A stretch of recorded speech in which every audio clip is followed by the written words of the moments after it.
നമ്മൾ ദേഷ്യത്തിൽ ജ്വലിക്കുമ്പോഴും എത്രമാത്രം ആളുകളോട് പോസിറ്റീവായിട്ട് ശാന്തമായി പെരുമാറാൻ കഴിയുന്നുവോ, നമ്മുടെ ഉള്ളു വിങ്ങുമ്പോഴും മറ്റുള്ളവരോട് നമുക്ക് ചിരിക്കുവാൻ കഴിയുന്നുവോ, അതാണ് നാളത്തേക്ക് നമുക്ക് പറന്നുയരുവാനുള്ള ചിറക് എന്നർത്ഥം.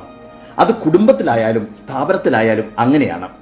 പ്രോഫറ്റ് മുഹമ്മദിന്റെ ഹൃദയവിശാലതയെ അടിസ്ഥാനമാക്കി മനോഹരമായൊരു കഥയുണ്ട്. ഉഗ്രൻ കഥയാണത്.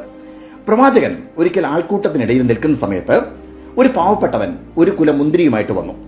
ആ ദരിദ്രന്റെ എത്രയോ കാലമായിട്ടുള്ള മോഹമായിരുന്നു പ്രവാചകന് ഒരു സമ്മാനം കൊടുക്കുക എന്നത്. പ്രോഫറ്റ് മുഹമ്മദ് അതിൽ നിന്നും ഒരു മുന്തിരി വായിലിട്ടു. പിന്നെ രണ്ടാമത്തേതും മൂന്നാമത്തേതും അങ്ങനെ ഓരോന്നായി വായിലിട്ട് അത് മുഴുവൻ തിന്നു തീർത്തു.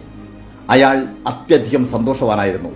താൻ എത്രയോ കാലമായി ആഗ്രഹിച്ചു കൊടുത്ത ആ സമ്മാനം മുഴുവൻ പ്രവാചകൻ സ്വീകരിച്ചത് കണ്ട് അയാൾ ആഹ്ലാദത്തിന്റെ അങ്ങേ അറ്റത്തെത്തിയിരുന്നു. അയാൾ മടങ്ങിപ്പോയപ്പോ ആൾക്കൂട്ടത്തിൽ ഒരാൾ പ്രവാചകനോട് ചോദിച്ചു, പ്രിയപ്പെട്ട നബി തിരുമേനി, ഇതെന്താണ് ഇന്ന് അങ്ങേക്ക് പറ്റിയത് എന്ന്.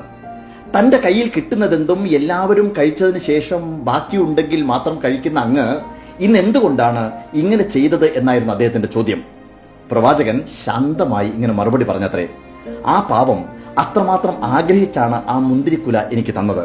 ആദ്യത്തെ മുന്തിരി ഞാൻ കഴിച്ചപ്പോൾ അത് വല്ലാത്ത പുളിപ്പും ചവർപ്പും ഉള്ള മൂപ്പെത്താത്ത മുന്തിരിക്കുലയാണെന്നുള്ള കാര്യം ഞാൻ മനസ്സിലാക്കി.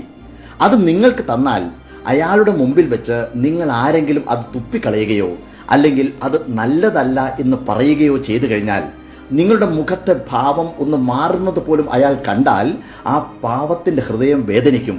അതുകൊണ്ടാണ് ചവർപ്പും പുളിപ്പുമുള്ള ആ മുന്തിരി മുഴുവൻ നിങ്ങൾക്ക് തരാതെ സന്തോഷത്തോടുകൂടി ഞാൻ കഴിച്ചത് എന്നായിരുന്നു അദ്ദേഹത്തിന്റെ ഉത്തരം. ഇതൊരു വലിയ പാഠമാണ്. അതുകൊണ്ട് ഈ കോവിഡ് കാലത്ത് പരസ്പരം പരിഭവങ്ങൾ പറയാതെ നമുക്ക് പരസ്പരം ആശ്വാസമാവാം. Be positive and smile. അപ്പോ ശുഭരാത്രി.